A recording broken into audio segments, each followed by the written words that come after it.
Bom dia, meu nome é Alisson Guilherme Desingrini e eu vou falar da coleta de solo e importância da coleta. A coleta de solo é uma etapa importante para fazer um manejo eficiente do solo e é essencial para garantir uma boa produção e eficiência no insumo.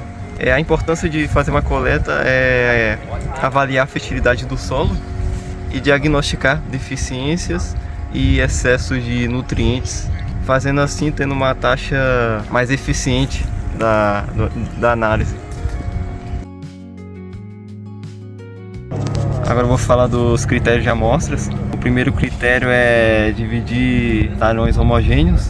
O segundo, o número de amostras, que no mínimo é 15 amostras até 20, e a profundidade deve ser de 0 a 20 centímetros em culturas anuais, e em perenes, culturas perenes deve ser de 0 a 40 centímetros.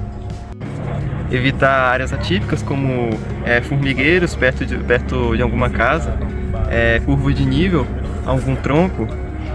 E outro critério é utilizar ferramentas limpas, trado, enxada, pá, para não alterar o resultado da análise. O objetivo da análise do solo é usada para saber quimicamente a composição do solo, as condições física e química do solo, e fazer com que o produtor saiba com o que gastar e o que não gastar e o que aplicar, e fazendo o produtor economizar fazendo essa análise do solo. Olá, meu nome é Carlos Eduardo e vim falar sobre a análise de solo que nós fizemos na Uninasal. Nós realizamos a análise de solo no dia 22 de abril. Os materiais que nós utilizamos foi o trado, que nós usamos o holandês, que era o mais adequado para a área. Usamos saco plástico, que nós numerou de todas as análises que nós fizemos, que foi de 0 a 10, de 10 a 20, de 20 a 40 e de 40 a 60. Usamos também um balde para depois fazer a compostagem de cada área.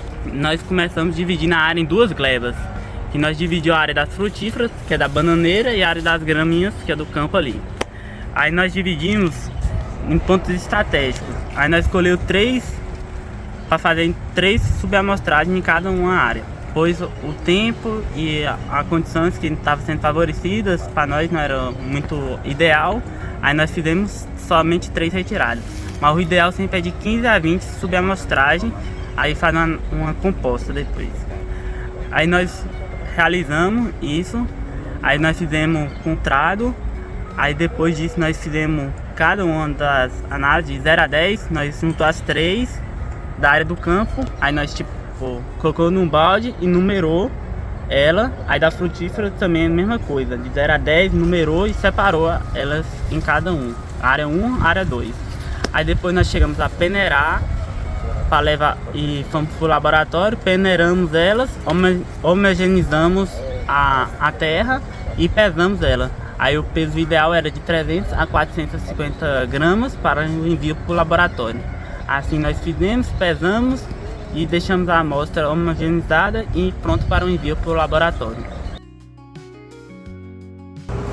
Olá, bom dia. Meu nome é Vitor França e eu vim aqui apresentar para vocês a análise de solo da amostra 2, que foi feito no dia de campo com a professora Marisângela, onde a gente recolheu amostras do campo das graminhas e da área da frutífera, onde a gente tinha que distinguir qual dos dois a gente preferia usar para me apresentar esse trabalho para vocês. Aí escolheu a área da frutífera, que era a amostra 2, onde a gente pegou todos os nutrientes dele e fizemos uns cálculos para saber se ele estava bom ou ruim, dependendo do resultado. E aqui ele apresenta um pH de 7,10, onde para a área das frutíferas ele está a neutro ou levemente alcalino. E aqui a gente tem ações de base, que é o cálcio, o magnésio, mais o potássio, onde em várias em algumas análises de solo, o potássio vem por miligrama por decímetro cúbico. E essa conta tem que ser feita por centimol de carga por decímetro cúbico.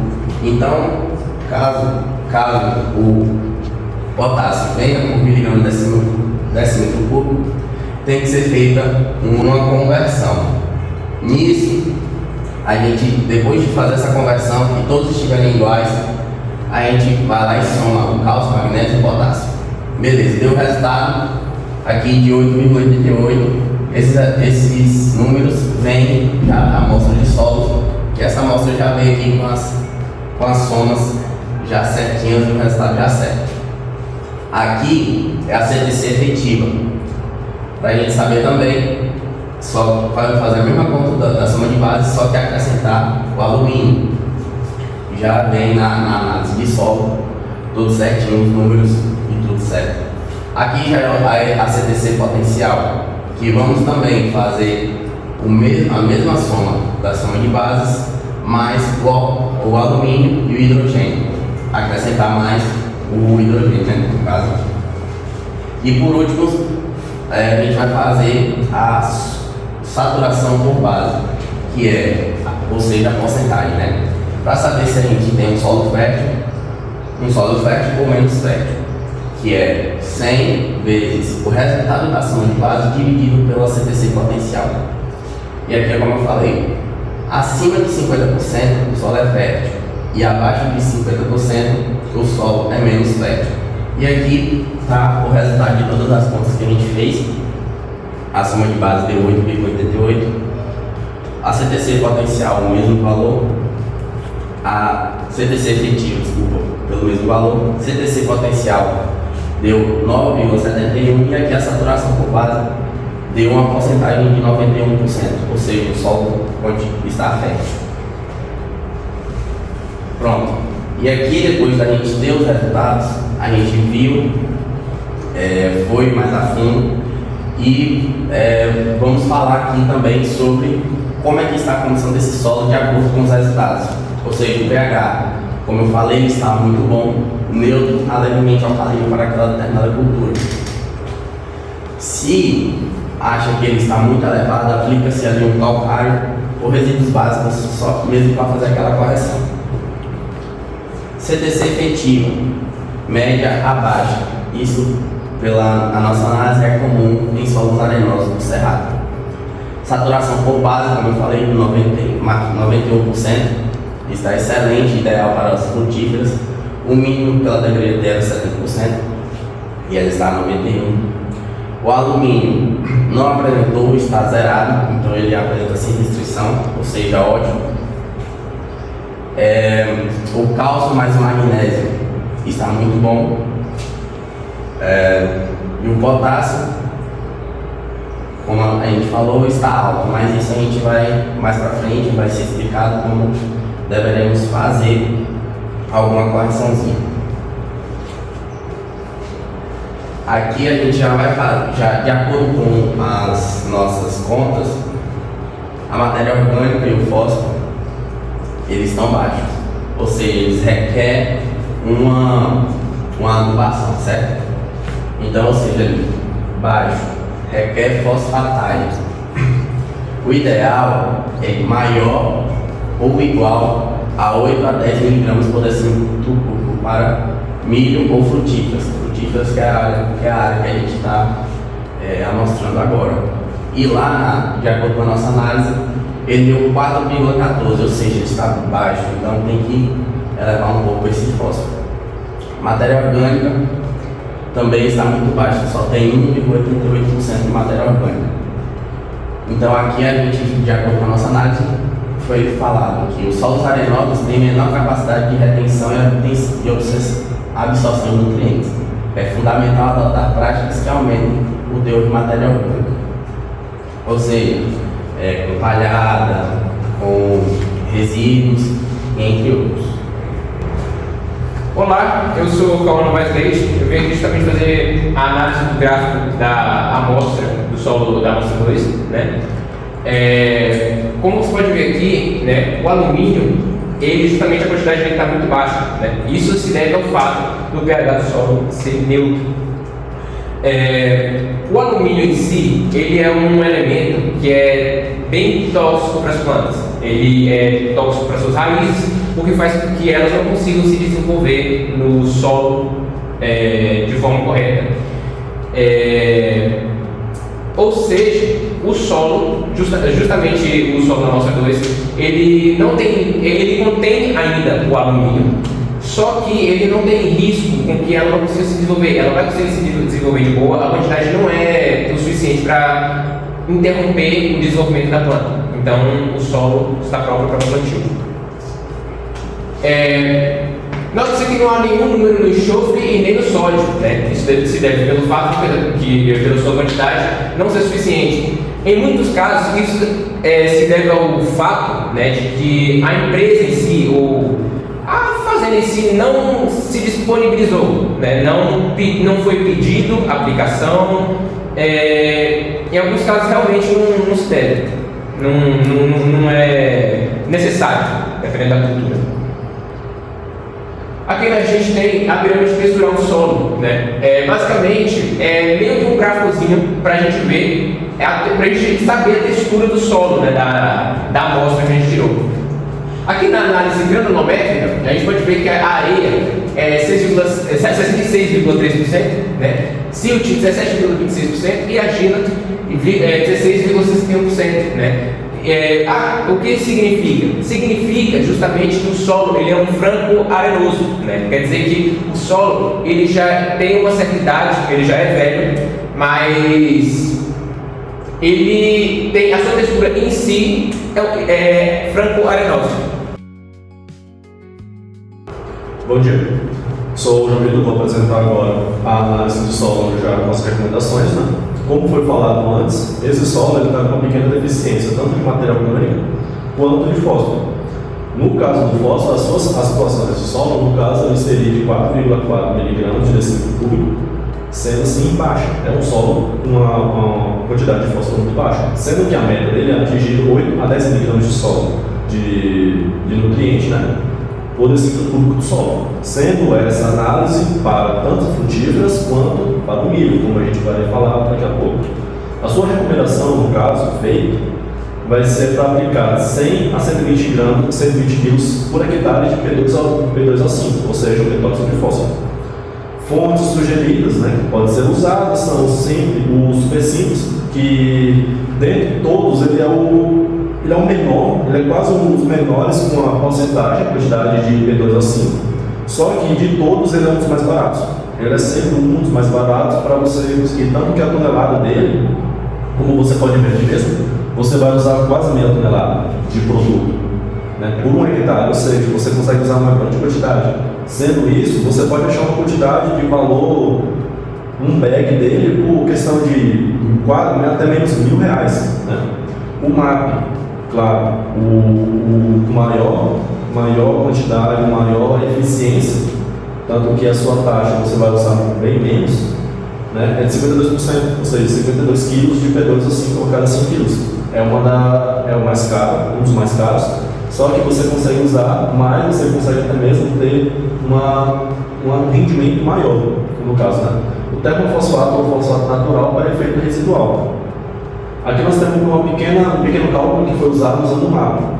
Para 100 kg por hectare de P2O5, ou seja, 100 dividido por 0,52, que 52 é a porcentagem dele, é a efetividade dele, perdão, você vai ter 192 kg por hectare de MAP. Ou se você usar 120 kg por hectare, que é no caso do milho, você vai ter 120 dividido por 0,52, você vai ter 230. Você vê que teve um salto muito grande, apesar de que só aumentou 20 kg. Então, porque ele justamente ele é a metade, ele é 52%. Aqui no caso, vamos falar também sobre o incremento de matéria orgânica e também vamos falar daqui a pouco sobre o fato de que o meu colega tinha falado, o enxofre, que ele não está constando. O incremento de matéria orgânica, né, a sua situação nesse solo está de 0,1,88, sendo que já vindo por uma recomendação, né, já seria de 10 a 15 toneladas de esterco. Aqui no oeste da Bahia não é normal, de verdade, não é normal. O que hoje pode estar sendo usado, inclusive que pode até ser usado para nitrogênio, né? Que para o milho, por exemplo, é uma maravilha. Você pode usar esterco de galinha até. Só que em lugares muito do sul, por exemplo, Paraná, oeste do Paraná, Santa Catarina, que lá tem muito dessa de locais onde guardam os animais, né? Vai ter muito, no caso desse esterco bovino, esterco suíno, né? Vai ter muito também do esterco da galinha, né? Então você vai ter uma maior disponibilidade. Aqui no oeste da Bahia já é mais difícil, tanto que vai aplicar 10 a 15 toneladas por hectare, é muito, né? A utilização também de adubos verdes, por exemplo, mucuna, crotalária, milheto, ou seja, você faz o plantio, logo após você já faz, você pode aplicar um mix cultura, você pode aplicar uma crotalária, até mesmo na cultura do milho, muita gente já aplica crotalária, aplica também capim, até mesmo, junto, um pouco antes do plantio do milho, da colheita do milho, porque quando crescer, quando terminar e colher tudo, o capim já vai estar lá, já vai estar no solo, né? Ele já vai estar ali reciclando, já vai estar ali protegendo o solo, além da matéria orgânica da palhada que vai vir. Manter também a palhada ao plantio direto, que é uma das principais e uma das mais eficientes. Tanto que, inclusive, o Brasil foi pioneiro a inventar esse jeito de plantio, né? A sua alternativa complementar, você pode aplicar, vindo aqui mais para a Bahia, você pode aplicar de 2 a 4 toneladas por hectare de compostos orgânicos comerciais com conteúdo mínimo de 30% de carbono orgânico. Esse composto orgânico é como você pega para colocar numa planta pequena de casa, é a mesma história, só que aqui vai ser uma maior quantidade por hectare.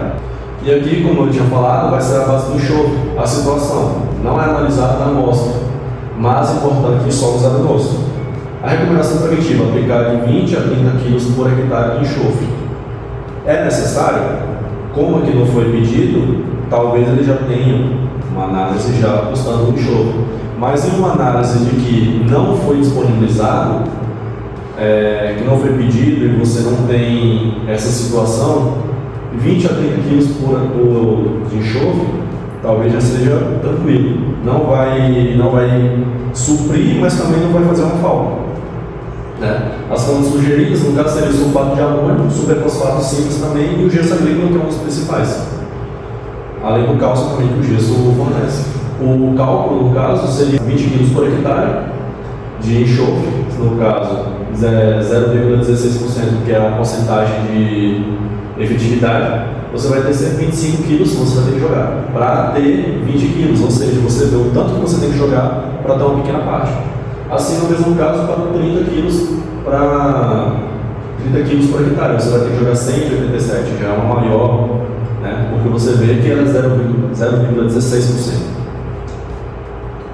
E aqui o cálculo baseado no plantio do milho, né, o único elemento que está com uma deficiência muito importante dentro da base NPK seria só o fósforo, porque o nitrogênio está ok.